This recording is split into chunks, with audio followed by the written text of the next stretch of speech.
Well, today I'm going to talk about your financial plan and sweet spot. So basically, how I back into how much risk you should be taking, how much you should be saving, and how much time you have to make all this stuff happen.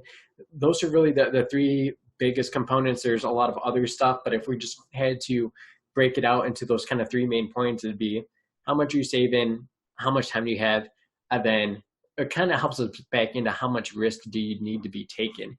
And so if you're not saving a lot, then hopefully you got a long time horizon.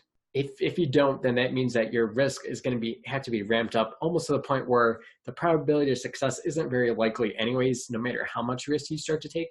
And so that's obviously not a good place to be. You can also be on the other end of the saving spectrum. You can be saving a whole bunch.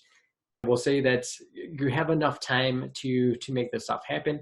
So if you're saving a lot more than what a normal person would need to, and you have the same time horizon, what that allows you to do is have a lot more flexibility. You can still choose to be invested a little bit more aggressively if you choose, but you do have the flexibility because you're such a high saver to actually take the risk down a few notches, take it down a few levels and not be as aggressive. And so that will help during times of recession where you don't have to try to make a judgment call because usually they're wrong if you're trying to time the market. You're usually not going to come out on the good end of that. And so instead you stay invested at a comfortable amount of risk level based on your kind of plan and how you're doing those things. Another great spot to be, which is where most of my clients tend to be, is you're saving a decent amount, you have a decent amount of time, and that way you're able to take some moderate type risk. You're not trying to do anything crazy, just enough to actually make sure that your plan works and that you're able to sleep at night and things like that. So those are kind of the three main aspects of how people kind of find themselves when they're thinking about, are they on track financially?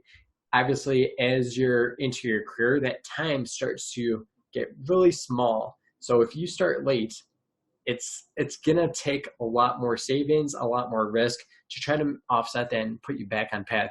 And so the risk you can't really control, but the saving you can. So that's usually what a lot of people have to do, or they just have to change their lifestyle as they are heading into retirement. Hopefully they make some adjustments before that, so it's not as much of a cliff or a drop off from lifestyle. But basically that's what you run into. If you're not doing the things that you need to and you don't start early enough, you have to save way harder, a lot more towards that tail end of your career. And if you don't, and even sometimes if you do, you still might not be on track because you started way too late. And so there'll be some lifestyle adjustments that you'll have to be expecting and be aware of.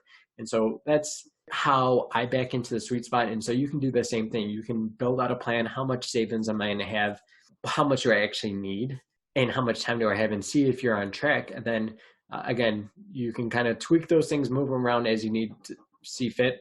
Remember that inflation is a real thing. So every 20 years or so, the cost of stuff doubles. So if you're not factoring that into your plan, you're going to be in a very bad shape because let's say your plan is to retire in 20 years and you're not accounting for inflation. Well, that goal that you're trying to aim to is only to purchase half of what you thought it was going to. So make sure you don't make that mistake.